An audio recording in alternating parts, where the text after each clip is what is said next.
الرحیم نحمده ونصلی ونسلم علی رسولہ الکریم اما بعد فاعوذ باللہ من الشیطان الرجیم بسم اللہ الرحمن الرحیم وَلَقَدْ عَلِمْتُمُ الَّذِينَ اعْتَدَوْا مِنْكُمْ فِي السَّبْتِ فَقُلْنَا لَهُمْ كُونُوا قِرَدَةً خَاسِئِينَ صدق اللہ العلی العظیم ان اللہ وملائکتہ یصلون علی النبی یا ایہا الذین آمنوا صلوا علیہ وسلموا تسلیما اللہم صلی علی سیدنا شفیعنا ومولانا محمد معدن الجود والکرم وابنہ الکریم وآلہ وصحبہ وبارک وسلم صلاة وسلاما علیک یا سیدی یا رسول اللہ وعلی آلک واصحابک یا سیدی یا خاتم النبیین۔ سورہ بقرہ آیت نمبر 65 تلاوت کی گئی، یہاں پر رکوع ختم ہو رہا ہے۔ اس آیت مبارکہ کے اندر اللہ تعالیٰ ارشاد فرما رہا ہے وَلَقَدْ عَلِمْتُمُ الَّذِينَ اعْتَدَوْا مِنْكُمْ فِي السَّبْتِ فَقُلْنَا لَهُمْ كُونُوا قِرَدَةً خَاسِئِينَ۔ ترجمہ بتانے سے پہلے پس منظر سمجھاؤں گا تاکہ آپ کو سمجھ میں آ جائے کہ معاملہ کیا چل رہا ہے۔ شہر ایلا یہ شام اور مدینے کے درمیان ایک شہر آباد تھا۔ وہاں کے بنی اسرائیل جو رہتے تھے انہوں نے کیا کام کیا کہ ان کو اللہ تبارک و تعالیٰ نے ان کے لیے رکھا ہوا تھا ہفتے کا، یہودیوں کے لیے معزز جو دن ہے وہ ہفتے کا دن سنیچر کا دن کہتے ہیں۔ عیسائیوں کے نزدیک جو دن معزز رکھا گیا ہے وہ اتوار کا دن ہے، مسلمانوں کے لیے جمعے کا دن ہے، ہندو جو ہے وہ اپنا دن مناتے ہیں منگل کا دن، ٹھیک ہے نا۔ اب مسلمانوں کے لیے کیا ہے، جمعے کی جب 2 اذانیں دی جاتی ہیں، جب پہلی اذان ہو جائے اس کے بعد بے و شرع کرنا حرام ہے جب تک دوسری یعنی کہ اذان کے درمیان نماز نہیں ادا کر لیتا، ٹھیک ہے نا، سمجھ رہے مسئلہ۔ لیکن ان کے لیے کیا مسئلہ ہے، ان کے لیے ہفتے کا دن ہو یا اتوار کا دن ہو، ایک یہودی ہیں اور ایک نصرانی ہے، پورے کے پورے دن انہوں نے چھٹی کرنی، کام نہیں کرنا، ٹھیک ہے، مسئلے کو سمجھنا، ان کے لیے کام کرنا حرام ہے۔ اب ان کو کہا گیا تھا، یہ لوگ مچھلی پکڑتے ہیں، ان کو کہا گیا کہ تم نے ہفتے کے دن مچھلی نہیں پکڑنی، کیونکہ ان کا کام کیا تھا، مچھلی پکڑنا، کھانا اور بیچنا، ان کو کیونکہ ان کے اوپر حرام تھا۔ اب انہوں نے کیا کرا، اللہ تبارک و تعالیٰ نے ان کے اوپر آزمائش رکھی۔ عام دنوں کے اندر جو مچھلیوں کو یہ شکار کرتے تھے تو ان کے ہتے نہیں چڑھتی تھی صحیح معنی میں، جو بڑے بڑے گیانے، کیونکہ جو فشری میں آج بھی اگر لوگ کام کرتے ہیں، ہم لوگ اتنی مچھلیاں دیکھ رہے ہوتے ہیں، کوئی ایسی قسم کی مچھلیاں ہوتی ہیں جو اتنی ہوتی ہیں لیکن ان کی قیمت بہت زیادہ ہوتی ہے، اور کوئی اتنی بڑی ہوتی ہے لیکن قیمت میں کم ہوتی ہے، کیونکہ مچھلیوں میں اقسام ہوتی ہیں۔ ابھی ہفتے کا جب دن آتا تھا، ان کے اوپر سے آ کے مچھلیاں ان کو دیکھتے تھے یہ لوگ کہ بھائی یہ فلاں مچھلی ہے، یار یہ ہمارے ہاتھ میں نہیں آئی، ہفتے کا دن ہم شکار نہیں کر سکتے۔ لیکن ہوا کیا، ان کے اندر انہوں نے جو عقل دوڑائی، تدبیریں نکالی، انہوں نے کیا کرا کہ وہاں سے نالیاں نکالی، پہلے تو کھڈے کھودی بڑے بڑے گڑھے، اس کے بعد وہاں سے نالیاں نکال کر لے کر آئے، اور وہاں سے کیونکہ انہوں نے راستہ جب کھولا، انہوں نے جمعے کے دن کھڈے کھودے اور ہفتے کے دن نالیوں کے آگے سے پانی نکال دیا، اور مچھلی یہ پانیوں کے ساتھ اندر آ گئی، پھر انہوں نے بند کر دیا۔ اب کہتے ہیں ہم نے پکڑا نہیں، اتوار کے دن ہم پکڑ لیں گے، ٹھیک ہے۔ انہوں نے عقل میں یہ سوچا کہ یہ ہم نے آج ہفتے کے دن شکار نہیں کیا، اصل میں ہفتے کے دن شکار ہو گیا۔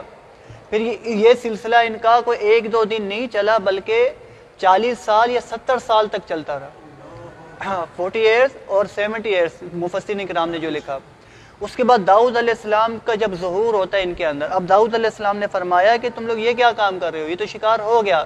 اور مفسرین فرماتے ہیں جس طریقے سے اگر کوئی بندہ جال پھینکے، ٹھیک ہے نا، جال کے اندر وہ چیز آ جائے، اس کے بعد اس کو کھائے نہیں، کاٹے نہیں، کچھ بھی نہیں کرے، کیا وہ بندہ بولے گا اگلے دن میں پکڑ کے لے گیا ہوں، 2 دن کے بعد لے گیا ہوں، فلاں دن میں نے شکار نہیں کیا، تو یہ اپنی ایک اٹکل ہے اس کی۔ جیسی جال میں جب چیز آ گئی، پانی کے اندر جب چیز آ کے تم نے اس کو روک لیا تو یعنی شکار تم نے کر ہی لیا۔ اب تم جب کل کھاؤ، پرسوں کھاؤ، 40 سال بعد کھاؤ، شکار تم نے کر لیا۔ اب انہوں نے کیا کیا، جب داؤد علیہ السلام نے فرمایا کہ تم لوگ یہ غلط کر رہے ہو، تم پر یہ چیز حرام ہے کہ ہفتے کے دن تم مچھلی کا شکار کرو، انہوں نے آگے سے بات کیا کری، کہنے لگے ہم کو 40 یا 70 سال ہو گئے، تم آج آ کے ہمیں منع کر رہے ہو، اگر اچھا کام نہیں ہوتا نا تو اسی وقت ہم پر عذاب آ جائے، ہم تو پورا عمل لوگ ہیں، ہم کو تو کوئی ایسی چیز آئی نہیں۔ تو داؤد علیہ السلام نے ان کے اوپر لعنت بھی کی، بدوا بھی کر دی۔ اب معاملہ کیا ہوا کہ اللہ تعالیٰ فرماتا ہے وَلَقَدْ عَلِمْتُمُ الَّذِينَ اعْتَدَوْا مِنْكُمْ فِي السَّبْتِ فَقُلْنَا لَهُمْ كُونُوا قِرَدَةً خَاسِئِينَ۔ یقیناً تمہیں معلوم ہے، یہ جو حضور کے سامنے جو یہودی بیٹھا کرتے تھے نا، یہ ان سے خطاب ہے کہ تم سب کو پتہ ہے، سرکار کی غیبی خبر ہے کہ وہ لوگ جنہوں نے تم میں سے ہفتے کے دن سرکشی کی تھی، اللہ تعالیٰ نے فرمایا کہ ہم نے کہا کہ ہو جو دھتکارے ہوئے بندر۔ اب ان کے اوپر جو عذاب آیا، اب وہاں کے جو لوگ تھے اب یہودیوں کی بھی 3 کیٹیگریاں تھیں. ایک وہ تھے جو اس کے اندر ملوث تھے، اور دوسرے وہ تھے جو ان کو منع کرتے تھے. جو منع کرنے والے جو بندے تھے ان کی تعداد ہے 12,000، اور تیسرے جو لوگ ہیں وہ نہ منع کرتے تھے اور نہ برا کرتے تھے. یعنی 3 کیٹیگری تھی. اور جو اچھے لوگ تھے جو داؤد علیہ السلام کے ساتھ ہوا کرتے تھے، انہوں نے دیواریں کھڑی کر دی کہ تاکہ ہمارے پر عذاب نہ آ جائے. انہیں تو پتہ ہے کہ اب حضرت داؤد علیہ السلام جب کہہ دیا تو عذاب آ کر رہے گا. اور صبح جب ہوتی ہے جہاں کر دیکھا آواز نہیں آئی کسی کی، نہ شور شرابہ، کیونکہ جب معاشرہ ہوتا ہے نا جہاں پر آپ کمیونٹی کو دیکھتے ہوگے تو وہاں ایک شور و غل ہوتا ہے، آواز ہوتی ہے. کچھ آواز نہیں، کچھ پتہ نہیں. اور کوئی گھر میں کھانا پکتا ہے تو اس کا دھواں بھی اڑتا ہوا نظر آتا ہے. جیسے آج اگر گاؤں دیہات میں جاؤ تو پھٹے نظر آتے تو دھواں نظر آتا ہے اس طرح. نہ دھواں نکلا، نہ کسی کی چیخوں پکار، نہ گفتگو شنید، کچھ بھی نہیں. اب سناٹا تھا. انہوں نے کیا کیا کہ دیوار کے اوپر سے جھانک کے دیکھا، کوئی بندہ بھی نظر نہیں آیا. اب یہ ساروں کے ساتھ دیوار ٹپ کے گھسے، جا کر دیکھا تو وہاں کچھ بھی نظر نہیں ہے. ایک بندر، لوگ ایسے بندر بھاگتے ہوئے روتے ہوئے نظر آئے، اور یہ ان کو پاؤں سے ٹپک رہے کیونکہ یہ رشتے دار تھے آپس میں. آنکھوں سے زاروں قطار رو رہے، رخسار آنسو سے تر ہے، کلام کر نہیں سکتے. اب جو کہتے تھے نا کہ تم یہ غلط کر رہے ہو، تم پر اللہ کا عذاب آئے گا، تو انہوں نے کہا کہ دیکھا اللہ کا عذاب آ کر رہا نا جی، اللہ تعالیٰ کی رسول نے جو فرمایا تھا داؤد علیہ السلام نے وہ حق تھا. تم نے سرکشی کی، اب دیکھو اللہ کا عذاب آ گیا. اب یہ اسی عذاب کے اندر جو جوان تھے نا وہ بندر بنے، اور جو بوڑھے تھے وہ سور کی شکل اختیار کر گئے. ان کے اوپر ایسا عذاب اللہ نے مسلط کیا. اس کے بعد 3 دن تک یہ اسی یعنی کہ شش و پنج میں روتے رہتے تھے، سسکتے رہتے تھے، بلکتے رہتے تھے، اور اپنے جو ان کے عزیز و اقارب کے پاس آتے سوائے رونے کے ان کے پاس اب کچھ نہیں تھا. اس کے بعد اسی عالم کے 3 دن کے اندر یہ سارے کے سارے مر گئے. اب اس کے بعد لوگ پتہ کیا کہتے ہیں، یہ آج تک وہ بزرگ کی نسل چلتی ہوئی آ رہی ہے. اور ایک جو ہے لکھنے والا ڈارون، اس نے تو ایک عجیب بات لکھی. وہ یہ بکواس لکھتا ہے کہ جو ہے انسان بندر تھا، اس کے بعد انسان بنا ہے. اب ان کی اپنی حرکتیں بندر جیسی کہ کھڑے ہو کے کھانا، کھڑے ہو کے ہگنا اور موتنا، سب کچھ کرنا ہے. تو ان کے نسلیں ایسی ہوں گی بندروں والی. انسان اشرف المخلوقات ہے، آدم علیہ السلام کی ہم اولاد ہیں. انسان بندر سے انسان نہیں بڑا، بلکہ انسان جو ہے انسان ہی ہوتا ہے، اور جانور جانور ہوتا ہے.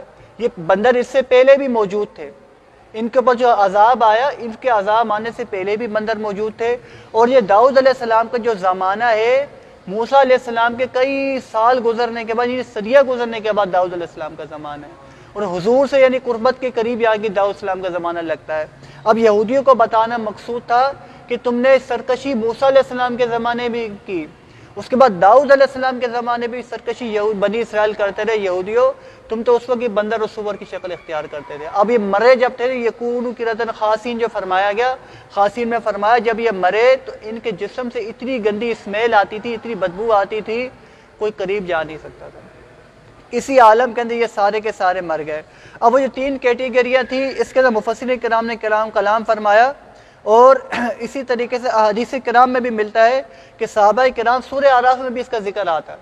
صحابی رسول اب سورہ اعراف پڑھتے پڑھتے جب اس مقام پہ پہنچتے ہیں، حضرت عبداللہ ابن عباس وہ زارو قطار رونا شروع کر دیتے ہیں کہ ایک تو یعنی گناہ، یعنی کہ جو بندہ ملک، کیونکہ جو اللہ والے ہوتے ہیں تصوف کے اندر ڈوبے ہوئے ہوتے ہیں، ان کی نگاہیں لطف و کرم کے ساتھ بھری ہوتی ہے. اب وہ یہ دیکھ رہے ہیں کہ گناہ کے ساتھ یعنی جو بندہ ملوث ہو جائے، یعنی گناہ کو روکے نہیں، اور کیا ان کے اندر یہ کیا تعلقات ہوتے ہیں. اب یہاں پر حضرت اکرمہ ان کے پاس آتے ہیں اور کہتے عرض کرتے ہیں کیا مسئلہ، کیوں رو رہے؟ تو انہوں نے اسی قصے کو ذکر کیا. اکرمہ نے عرض کیا کہ جو بندہ یعنی جو ایک تو منع کرنے والے تھے، ایک منع نہیں کرنے والے، 3 کیٹیگریاں تھیں. ایک تو ملوث ہے، ان پر تو عذاب آیا ہی آیا. اب 2 کیٹیگریاں بچی ہے. ایک تو منع کرتے تھے، وہ تو عذاب سے محفوظ ہو گئے. اب اکرمہ کہنے لگے جو منع نہیں کرتے تھے اور ہاں میں بھی نہیں تھے، نہ میں بھی نہیں تھے، ان پر بھی یقیناً عذاب آیا ہوگا. تو حضرت ابن عباس رضی اللہ تعالیٰ نے فرمایا کہ نہیں، ان پر عذاب نہیں آیا، کیونکہ جو بندہ اب جیسے فرض کفایہ سمجھتے، اب ان میں سے چند نے جب وہ کام کر لیا، نیکی کی دعوت دے دی، تو سب کے اوپر سے حکم ساقط ہو جاتا ہے، وہ محفوظ رہ گئے. جب انہوں نے مسئلہ بیان کیا، حضرت اکرمہ نے حضرت ابن عباس کی پیشانی چومی. یہ فقہی مسئلہ تھا، کیونکہ ایک چیز ہوتی فرض، ایک ہوتی فرض کفایہ. اب پورے معاشرے کے اندر سے اگر کوئی ایک بھی اگر نیکی کی تبلیغ کر لے تو سب کے اوپر سے وہ حکم ساکت ہو جاتا ہے، سب عذاب سے بری ہو جاتے ہیں. اس کو فرض کفایہ کہتے ہیں. اس لیے کہتے ہیں نیکی کی دعوت دینے کے لیے کیوں نہ ہو قرآن پاک میں بھی آتا ہے کوئی ایک جماعت نکلے جو دین تفقہ فی دین سیکھے اور اس کے بعد سکھائے. یہ لازم ہے ہر مسلمان یعنی قوم کے اوپر کہ دین کی طرف رغبت کرنی چاہیے. لیکن ہمارے اہل سنت کے اندر بھی اور پورے معاشرے کے اندر بھی دنیا سیکھنے کے لیے آکسفورڈ تو جانے کو تیار ہے، دین سیکھنے کے لیے کوئی آگے نہیں بڑھتا. یہ ہم لوگ کے لیے خود لائے عمل سیکھنا چاہیے کہ ہم کو اپنے اندر گریبان میں دیکھنا چاہیے کہ ہم کس طرف جا رہے ہیں. اسی وجہ سے آج ہم کہتے ہیں نا ہمارے پاس عذابات آتے ہیں، ہم تکلیفوں کا شکار ہو. تم لوگ اللہ کی راہ میں نکلے کب؟ اللہ کی رحمت ڈھونڈی تم نے کب؟ اللہ کی رحمت کو پایا تم نے کب ہے؟ اور خود حدیث پاک میں آتا ہے کہ وَمَن يُرِدُ اللَّهُ بِخَيْرٍ يُفَقِّهُ فِي الدِّينِ، اللہ تعالیٰ جس سے بھلائی کا ارادہ فرما لے اس کو دین کی سمجھ عطا فرما لے. تو دین کے سمجھ میں بھی نکلنا چاہیے، اور جس کام سے اللہ کے رسول منع کریں، اللہ والے منع کر دیں، اس کام سے بچنا چاہیے، ورنہ اللہ کا عذاب آ جاتا ہے اور بندے کی چہرے مسخ ہو جاتے کہ سرکار کا صدقہ ہے امت محمدیہ پہ یہ عذاب نہیں آئے گا. بنی اسرائیل پہ تو یہ عذاب آیا، لیکن حضور کے صدقے کے اندر آج امت محمدیہ کے چہرے مسخ نہیں ہوں گے. اللہ تعالی ہم سب کو محفوظ فرمائے اور ہم سب کا خاتمہ ایمان پر فرمائے.